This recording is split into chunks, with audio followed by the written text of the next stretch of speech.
Modern Industries is a second-generation family-owned business founded in 1946 that primarily focuses on the manufacturing and engineering fields. It prides itself on a strong work ethic, adaptability, and most importantly, providing a stable workspace for its employees. Well, I actually went to college to be veterinary science. Came here to try to make some money to go into the vet field further. Found this place. It's been really enjoyable. I like to work with my hands, so it's been a perfect place to work. Working in the manufacturing field can be a great way to lead into other careers, and you can even learn some useful skills. It's fun, and it's challenging, and it's always a learning experience. I've been here for about 6 years now, and I still learn at least 2 or 3 new things a week.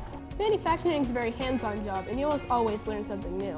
I'm the IT specialist here at Modern Industries, and I take care of all the network technology and backups and making sure everything is running smooth here. There are many more jobs in manufacturing other than putting together parts, such as marketing, sales management, and of course, IT. Manufacturing is a great field to go into, not only for the great STEM applications, but also for the availability of jobs. Companies like Modern Industries need ambitious people with any level of experience to fill their open job positions. So maybe you should look for a career in manufacturing to truly know what's so cool about manufacturing.